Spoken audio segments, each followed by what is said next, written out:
Friends, welcome to my channel Neema's corner और मैं हूं नीमा। आज मैं आपके साथ शेयर करने वाली हूँ कुछ सिंपल और आसान से पैसे बचाने के टिप्स। देखिए भाई, मेहनत हम बहुत करते हैं पूरे महीने और जब पैसे आते हैं ना, वो शुरू के 10 दिन में ही खत्म हो जाते हैं। होता है ना कि 10 दिन में हमारी आधी से ज्यादा सैलरी उड़ चुकी है। तो आप कुछ बातों का ध्यान रख के ना अपनी बहुत सारे पैसे बचा सकते हैं। कई लोग सोचते हैं हमें पैसे बचाने हमारे बच्चों के लिए। जी हाँ, आपने पैसे बचाने आपके बच्चों के लिए, पर उससे पहले आपने अपने पैसे बचाने हैं अपने लिए। देखिए क्या होता है ना, हम ये सोचते रहते हैं बच्चे बड़े होंगे तो उनको क्या देंगे, बच्चे बड़े होंगे तो उनके लिए घर होना चाहिए। बच्चे बड़े होंगे, उसके साथ साथ हम भी तो बुढ़े होंगे। हम कितनी उम्र तक काम करेंगे और कितनी उम्र आपने सोची है अपनी रिटायरमेंट की कि उसके बाद मैं बैठ के खाऊंगा। तो क्या करना है, आपने अपने बच्चों के लिए तो पैसे बचाने ही हैं, आपने अपने लिए भी पैसे बचाने हैं ताकि आगे चल के आप अपने बच्चों पे डिपेंड ना हो जाए। क्योंकि कोई भी बच्चा आज की डेट में ऐसा नहीं है जो ये बोले कि पापा आप घर पे बैठ जाओ, मैं ऑफिस जाऊंगा, मैं कमाऊंगा और मैं आप लोगों को खिलाऊंगा। अगर आपके बच्चे ऐसे हैं तो बहुत अच्छी बात है, पर अपने बच्चों पे डिपेंड होने की बिल्कुल मत सोचिए। सिर्फ बच्चों के लिए ना जोड़ के अपने लिए भी जोड़िए। एक सबसे आसान तरीका क्या होता है ना, आप एक एम बना लीजिए। मतलब अगले साल मैंने ये करना है, या 6 महीने में मैंने ये चीज लेनी है, 3 महीने में मैंने ये चीज लेनी है। तो इससे क्या होता है, इससे आपको मोटिवेशन मिलती है पैसे जोड़ने के लिए। अब ऐसा एम नहीं होना चाहिए कि यार अगले महीने मैंने आईफोन एक्स लेना है, अब चाहे वो किडनी बेच के लेना पड़े।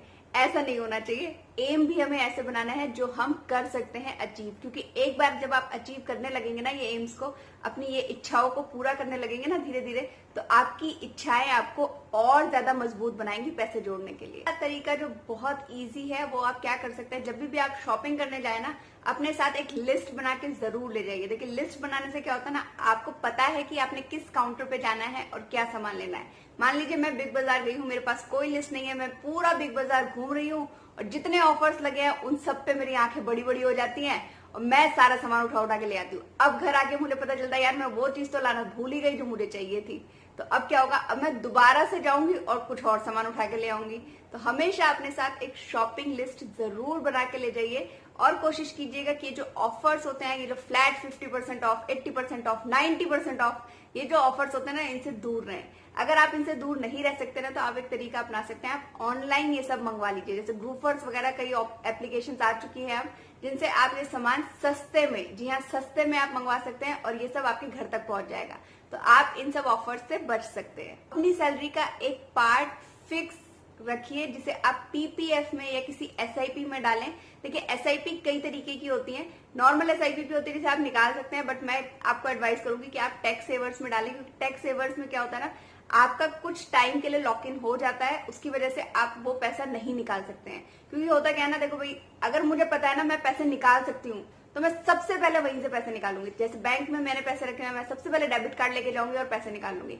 बट अगर मैं ऐसी जगह पे इन्वेस्ट कर रही हूँ ना जिसमें कुछ लॉक इन पीरियड है, तो वहां से पैसे निकलते नहीं है और वो मेरी एक लॉन्ग टाइम के लिए इन्वेस्टमेंट हो जाती है और मेरी सेविंग्स होती रहती है। तो आप इस तरीके की सेविंग जरूर कीजिए जहां पे पैसा थोड़े टाइम के लिए लॉक हो जाता है। अपने बजट जरूर बनाइए, चाहे वो मंथली बेसिस पे हो चाहे वो डेली बेसिस पे हो। अपने एक्सपेंसेस को नोट करना शुरू कीजिए। मतलब जिस दिन भी मैं अपने एक्सपेंसेस नोट करती हूँ ना और अगले दिन ज्यादा फालतू खर्चा होता है तो मुझे खुद शर्म आती है कि यार कल 100 रुपए में काम हो गया था, आज 400 क्यों लग गए।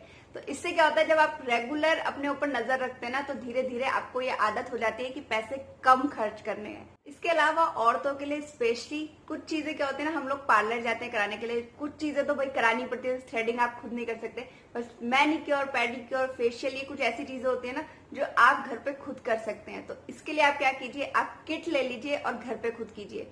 मार्केट में जब आप जाते हैं ना पार्लर में, तो वो 400-500 रुपए एक बारी के ले लेते हैं, बट आप किट खरीद लेंगे तो 6 से 7 बारी आप आराम से कर सकते हैं घर पे। तो पैसे आपके आराम से बच जाएंगे। करती हूँ ये वीडियो अगर आपको अच्छा लगा है तो आप इसे लाइक और शेयर जरूर करेंगे और मेरे चैनल को सब्सक्राइब जरूर करेंगे।